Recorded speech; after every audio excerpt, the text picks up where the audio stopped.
Hello B holders. आपने कई Hollywood movies में किलर ग्रैनी वाला कॉन्सेप्ट देखा होगा।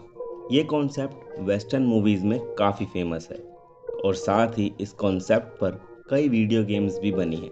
लेकिन ये कॉन्सेप्ट सिर्फ फिक्शन तक ही सीमित नहीं है, बिकॉज रशिया ने एक ऐसे ही सीरियल किलर को विटनेस किया था एंड हर नेम वाज तमारा सैमसनोवा।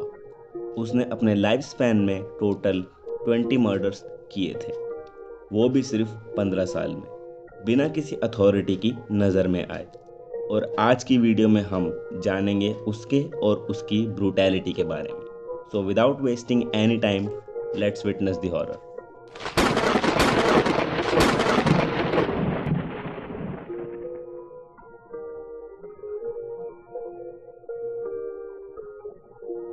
तमारा सैंसनोवा, जिसे ग्रैनी रिपर, किलर ग्रैनी और बाबा यागा के नाम से भी जाना जाता है, वो एक रशियन सीरियल किलर थी जिस पर टोटल 20 पीपल्स के मर्डर और डिसमेंबरमेंट का आरोप था। तमारा का जन्म 1947 अप्रैल 25 को हुआ था रशिया में, और वो अपनी स्टडीज़ कंप्लीट करने के बाद पीटर्सबर्ग डिमित्री डिस्ट्रिक्ट में शिफ्ट हुई थी अपने हस्बैंड एलेक्सी सैमसनोवा के साथ, जहां पर उसने अपने मोस्ट ऑफ द मर्डर्स किए थे। लेकिन ईयर 2000 में तमारा का हस्बैंड सडनली डिसअपियर हो गया, जिसके बाद उसका कुछ पता नहीं चला।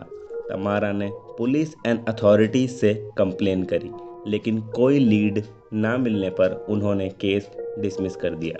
लेकिन केस डिसमिस करने के 15 साल बाद उन्होंने केस दोबारा रीओपन किया, जब तमारा को उसकी फ्रेंड वैलेंटीना के मर्डर के लिए 27 जुलाई 2015 को अरेस्ट किया गया। तमारा वैलेंटीना से मार्च 2015 को मिली थी, जब तमारा और वैलेंटीना के फ्रेंड ने उन्हें एक दूसरे से इंट्रोड्यूस करवाया था। उस टाइम तमारा का अपार्टमेंट रेनोवेट हो रहा था, जिसके बाद उसे रहने के लिए कोई शेल्टर चाहिए था। और उस मीटिंग के बाद वैलेंटीना ने तमारा को अपने घर में रहने दिया। तमारा वहाँ कुछ महीनों के लिए रही थी। उसके और वैलेंटीना के रिलेशंस अच्छे थे, लेकिन तमारा उस घर में काफ़ी कंफर्टेबल हो चुकी थी और वो उसे छोड़ना नहीं चाहती थी। लेकिन तमारा के अपार्टमेंट का रेनोवेट पूरा होने के बाद वैलेंटीना ने तमारा को जाने के लिए कहा, लेकिन तमारा ने मना कर दिया, जिसकी वजह से तमारा और वैलेंटीना के बीच में काफ़ी बहस हुई और तभी तमारा ने वैलेंटीना को मारने का फैसला कर लिया था।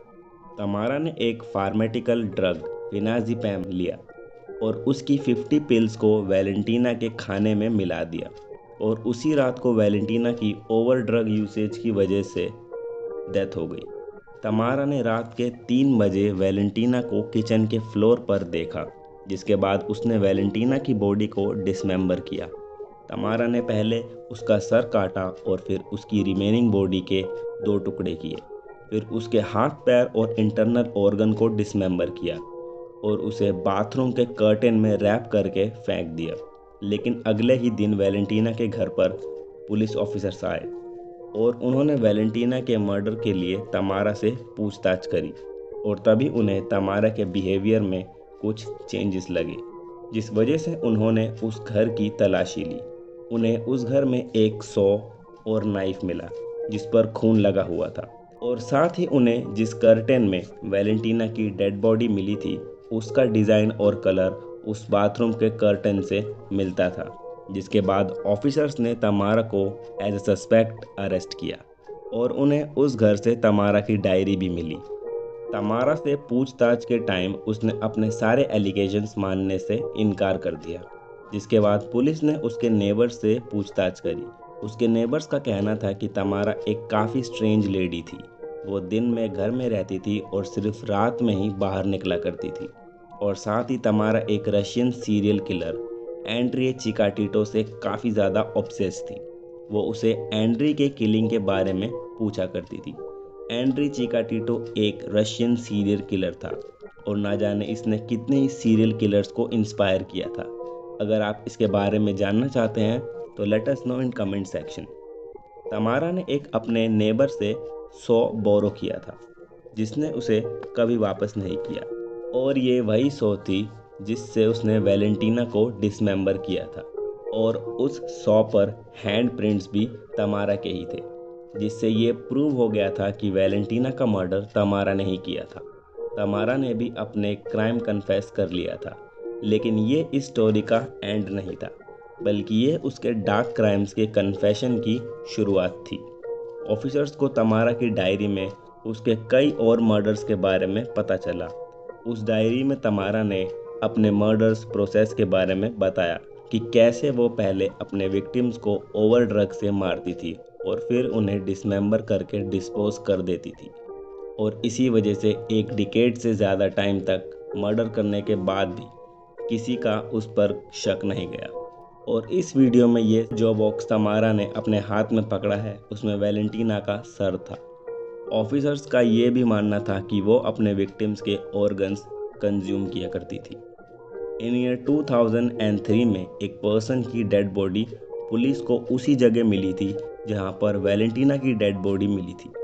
उस बॉडी के हाथ, पैर और सर कटा हुआ था, और उसी पर्सन का आईडी कार्ड ऑफिसर्स को तमारा के अपार्टमेंट से मिला था, जिससे दो बातें डिस्क्लोज हुई। पहली कि तमारा ने उस पर्सन का मर्डर किया था, और सेकंड कि तमारा ये मर्डर्स काफ़ी टाइम से कर रही थी। तमारा अपने अपार्टमेंट रेंट पर दिया करती थी, और मोस्ट ऑफ हर विक्टिम उसके किराएदार थे। वो पहले ओवर ड्रग करके उन्हें मार देती थी और फिर उन्हें डिसमेंबर कर देती थी। उसने अपनी डायरी में अपने कई विक्टिम्स के बारे में लिखा था, जैसे कि उसने एक 16 साल के लड़के के मर्डर के बारे में उस डायरी में बताया। ऑफिसर्स ने उसकी डेड बॉडी ढूंढ निकाली, लेकिन वो भी उन्हें पूरी नहीं मिली, बिकॉज तमारा अपने विक्टिम्स के डिफरेंट बॉडी पार्ट्स को डिफरेंट जगहों पर दफनाया करती थी, और तभी उन्होंने सभी मिसिंग पर्सन्स के केसेस को तमारा से लिंक करने का ट्राई किया, लेकिन लिंक ना मिलने के कारण वो ऐसा नहीं कर पाए। लेकिन माना गया कि टोटल 20+ विक्टिम्स हुए थे जिनका मर्डर तमारा ने किया था। ऑफिसर्स का यह भी मानना था कि तमारा ने ही अपने हस्बैंड का मर्डर किया था, क्योंकि वो भी कभी नहीं मिला। लेकिन तमारा ने इस बारे में कुछ नहीं कहा, और कई मर्डर्स को उसने एक्सेप्ट किया था, लेकिन उसने अपने विक्टिम्स की डेड बॉडीज़ के बारे में नहीं बताया। आज भी उसके कई विक्टिम्स की डेड बॉडी मिसिंग है, और ना जाने कितने विक्टिम्स का मर्डर भी अभी तक सामने नहीं आया है। कोर्ट ने तमारा को इम्प्रिजनमेंट की सज़ा सुनाई, और उसका मेंटल चेकअप हुआ, जिससे पता चला कि उसे शिज़ोफ्रेनिया था, जिसकी वजह से वो एक साइको थी। और इस बात का अंदाज़ा आप इस बात से लगा सकते हैं कि वैलेंटीना एक गार्डनर थी, और तमारा ने उसकी बॉडी को फ्लावर पॉन्ड के पास फेंका था। तमारा दूसरों के लिए और अपने खुद के लिए एक काफ़ी बड़ा थ्रेट थी, जिस वजह से उसे बाद में फिर मेंटल हेल्थ फैसिलिटी में भेज दिया गया। तमारा का कहना था कि वो भी इस ट्रेल के लिए पिछले 10 सालों से वेट कर रही है, और वो अपनी गलती से वाकिफ़ थी, और उसने अपनी सज़ा एक्सेप्ट करी, और वो वही मेंटल हेल्थ फैसिलिटी में ही रही, और वहीं उसकी डेथ हुई। लेकिन उसकी डेथ के बाद भी अभी कई सारे क्वेश्चन थे, जिसका जवाब भी उसी के साथ चला गया। So the story ends here. अगर आपको हमारा आज का एपिसोड अच्छा लगा तो like, share and subscribe for more such videos. See you in our next video. Until then, stay tuned.